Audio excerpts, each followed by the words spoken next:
So I have my little tiny bolts here. They're very small. And we have our new, actually these aren't new, I just cleaned them up. So I'm going to use some thread locker on these so that they don't come out when things are spinning around. A little bit of blue.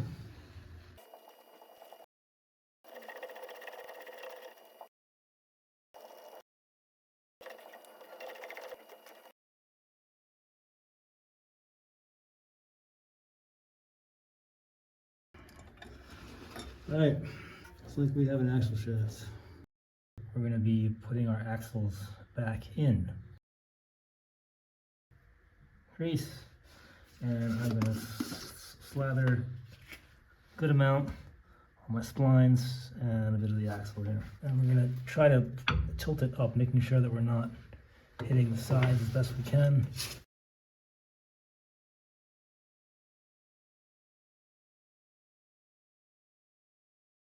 I want to put some anti-seize on.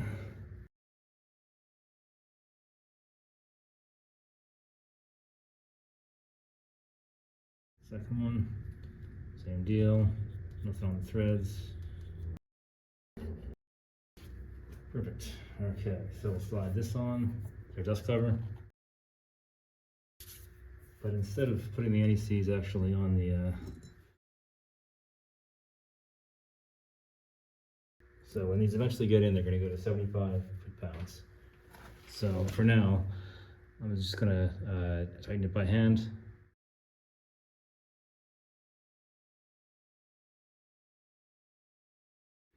All right, we have a knuckle with a dust shield and a hub. So we are 100% heading in the right direction.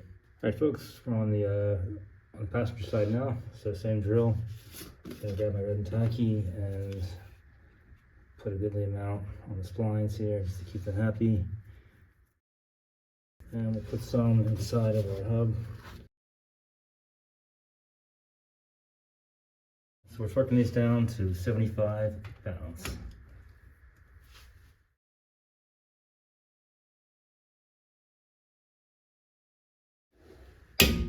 Two.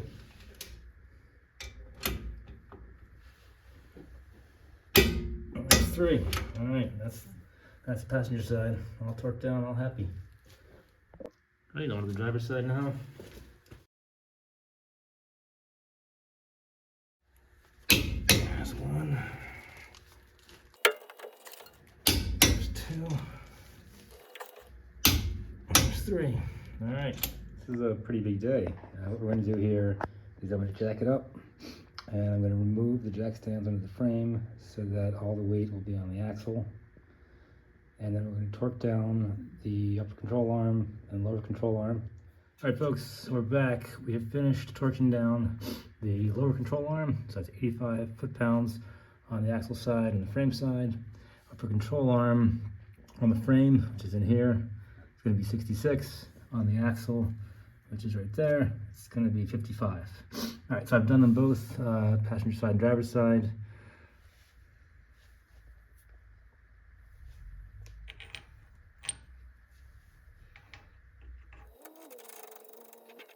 So I just hand installed all the steering assembly. So knuckle connection, castle nuts on, knock torque down.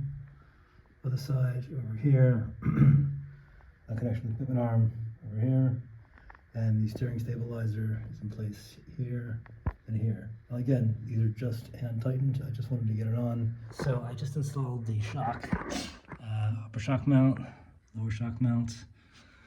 It's going to go through up top here. I'm just going to hand tighten this on. I'm not going to torque this down yet because I want to get the other one on first. But it's all situated. All right, folks, from the passenger side now, we're going to install our shock over here. I already have it mounted up. It's right here. It's ready to get installed. It's going to go right in this hole right here. It's going to pop out when you get it on there. The first thing we need to do is I need to take off bolts and nuts at the bottom. And then we're going to seat it right up in that hole, right there. And then these two guys right down there. All right, I'm going to compress this shock manually. Just kind of press it down like that. Right, it's all nice and flush. Makes it easier to get in.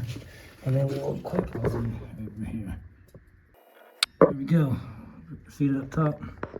Seat it on the bottom. So I'm going to split this guy on top of there to keep it from moving around, because I like that spot. Just going to hand tighten our nut. One. That guy's seated, so now I'm just going to go underneath and just hand tightening the nuts on the lower shock mount. Alright folks, so we're going to be torquing down our sway bar links.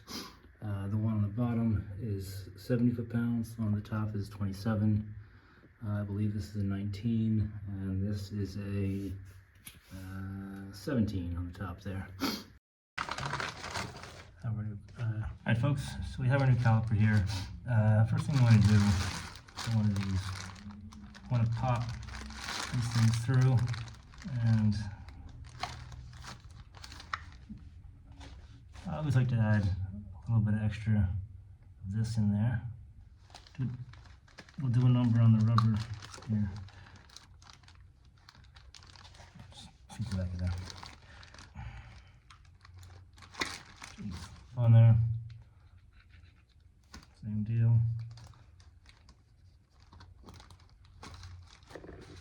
Alright, so these things are going to go back and forth.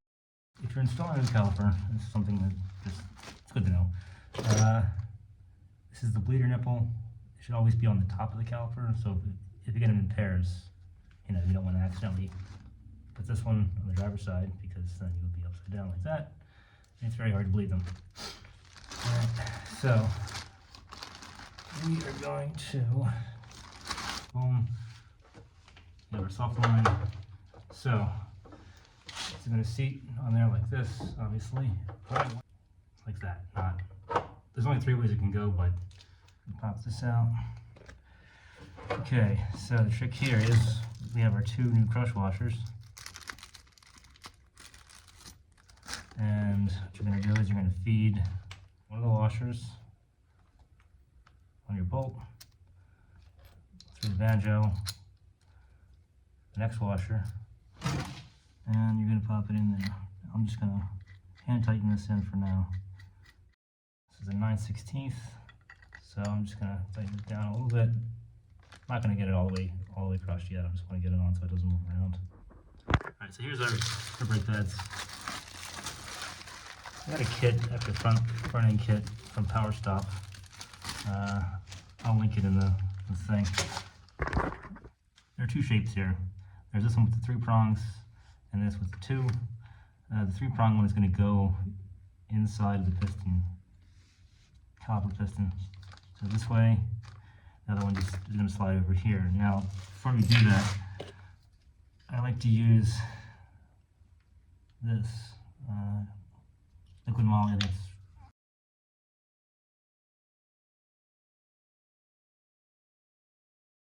Alright, so now these guys are going to snap in.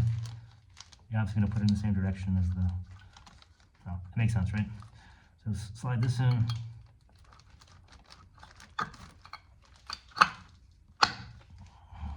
Obviously we're going to squirt these off with something there. Alright, so this is just going to slide on. You can see that. It's just going to slides down. It's good. I'm going to rotate a little bit. Alright, great. So pads are in.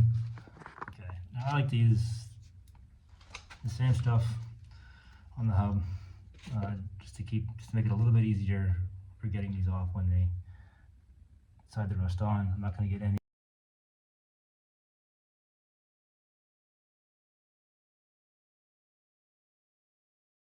We're going to seat our rotor on there, just like so. Alright, that kind of like caliper.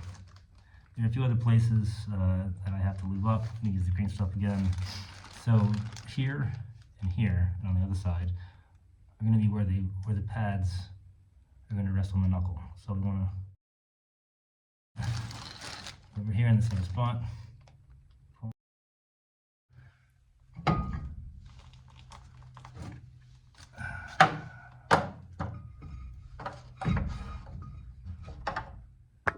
Alright folks, I was able to fight this on, I think we're good. Okay, so the next thing we need to do here is we take the bolts, slather it on the, obviously not on the screws. Alright, and that's going to go, I'll slather it up with the green stuff. I just installed this caliper bolt here. There's one more down here I need to slide in. That goes right there. Now I have to line these up. And this good. Just gonna add a little bit more to these down here. Just a little bit of lube. Where the pads meet the knuckle. We're gonna hook up our soft line to our hard line here, and the way I'm gonna do that first. All right. So this is a T40, I believe. Right, that's just going to slide in there. This is a 3/8.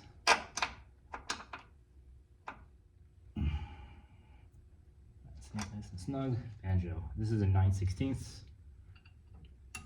Doesn't have to be crazy tight, but it just needs to make sure that we've. Okay.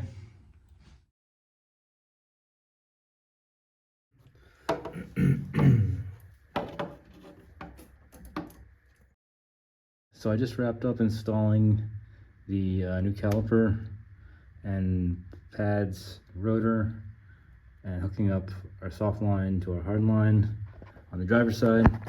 Alright folks, so I got the sway bar link attached.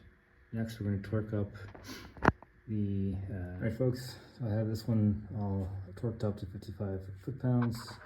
I'm going to slide my cotter pin through. What we're going to do now, torque down everything on the steering, torque down as best I can this hub axle. So now we're going to put our washer on here, and I'm just going to line this up. Alright folks, the back cotter pin's in, the long end's folded over the top, short end's still sticking out. Alright, so our axles are on. So next thing I have to do is I want to wipe these rotors down with some brake clean. They're looking a little scuzzy from all the work. Bleed the brakes and make sure that I have topped off my front diff. All right, after that, I'll probably hook the battery back up, fire it up, and take it for a spin to make sure everything behaves itself.